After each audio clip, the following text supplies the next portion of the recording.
दरिंदों ने युवती का सिर और उंगलियां काटी हैं और युवती का शव मिलने से हड़कंप मचा है। और यह नृशंस हत्या, जिस प्रकार से की गई हत्यारे सिर और उंगली काट कर ले गए हैं। चौकी इंचार्ज वगैरह ये सभी लोग सड़कों पर निकले और चेकिंग करेंगे।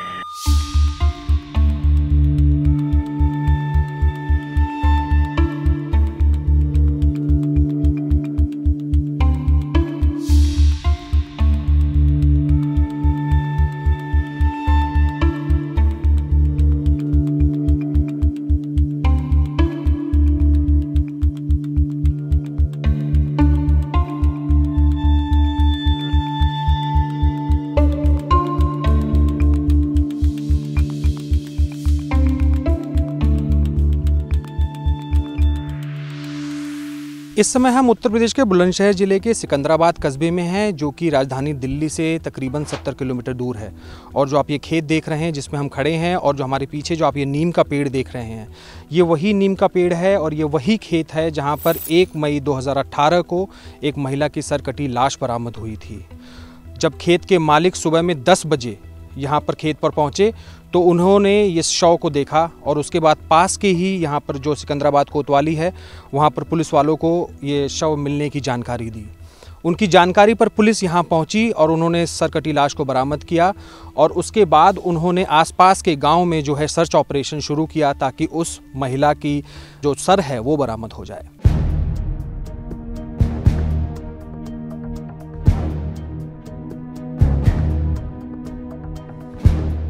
जो लेडीज तो मरी हुई थी उसका सर नहीं था, तो यहीं नीम के धोरे पेड़ के बराबर में पड़ी थी और उसके ऊपर तेजाब डाल रखा।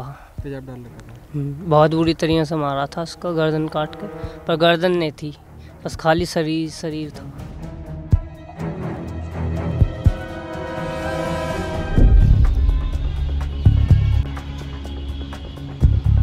सिकंदराबाद में खुर्जा और अलीगढ़ जो पुराना जीटी रोड था उसके किनारे पड़ा मिला था, जिसमें महिला का सिर कटा हुआ था और वो महिला 8 महीने की गर्भवती थी।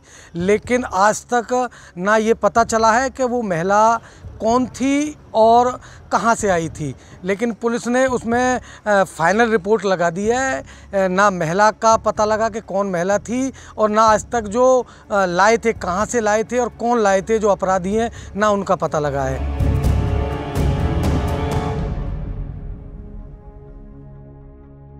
यदि हमने सीरियसली प्रोफेशनल तरीके से उस केस को वर्कआउट करने का प्रयास किया है तो हमको 99% उसमें सफलता मिलती है। होता क्या है कि 1-2 दिन उसको देखा, उसके बाद वो ठंडे बस्ते में गया और फिर वो कागजी कार्रवाई तक रह जाता है। लगातार उसमें प्रयास नहीं होते, इसीलिए हमें सफलता पूरी तरह से नहीं मिलती। सिकंदराबाद वाली घटना के तकरीबन 1 साल बाद बुलंदशहर के कोतवाली देहात क्षेत्र में दूसरी ऐसी घटना हुई, जब यहाँ का उटरावली गांव है कोतवाली देहात का, और यहाँ ये जो आप खेत देख पा रहे हैं, इस खेत में एक महिला का शव बरामद हुआ। दिन था 10 मई 2019 का और ये खेत है और ये वो जगह है जहाँ पर महिला का शव बरामद हुआ था।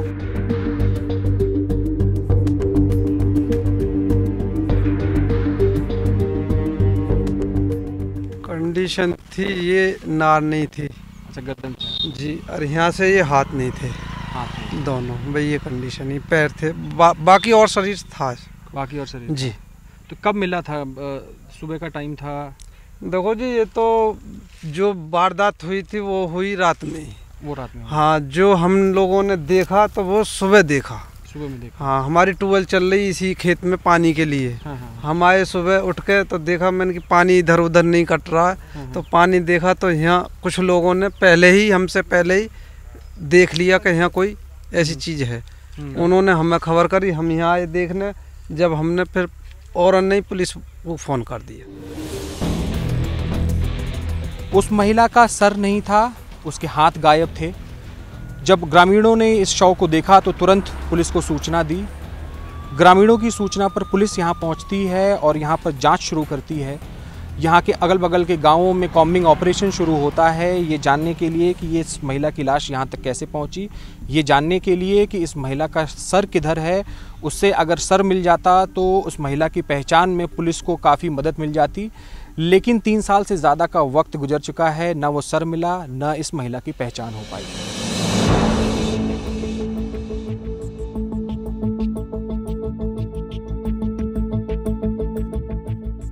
देखिए, उस इन्वेस्टिगेशन में आइडेंटिफिकेशन के सभी प्रयास किए गए हैं और अभी भी उसमें टीमें हमारी लगी हुई हैं और जो क्लूज़ हैं अब तक के प्राप्त, उनको भी बहुत विस्तृत तरीके से उनका परीक्षण कराया जा रहा है और जो टीम अभी इस पे लगी हुई है, मुझे पूरा विश्वास है कि इस घटना को हम लोग वर्कआउट करेंगे।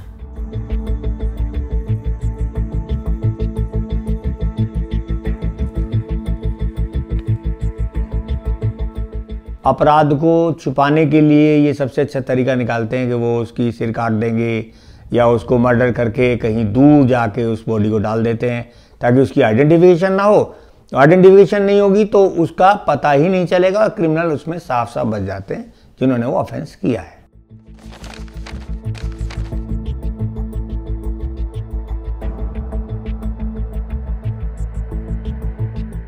जब कोई वारदात होती है तो उसमें मुकदमा या तो पीड़ित कराता है या पीड़ित का परिवार, लेकिन जिन मामलों की बात हम कर रहे हैं उसमें न तो पीड़ित बचा है न पीड़ित के परिवार का पता है। ऐसे मामलों में मुकदमा या तो खेत का मालिक कराता है जहां शव मिला है, या पुलिस स्वतः संज्ञान लेकर मुकदमा कराती है। लेकिन इसमें एक कमी रह जाती है, इन मुकदमों में पैरोकारी नहीं हो पाती है और कुछ दिन बाद ये मुकदमे ठंडे बस्ते में चले जाते हैं। किसी को फर्क नहीं पड़ता है कुछ दिनों बाद कि ये महिलाएं कौन थीं, इनके सर को काटकर खेतों में कौन डाल गया इन्हें, इनके कातिल कौन है, क्या इनको कभी न्याय मिल पाएगा।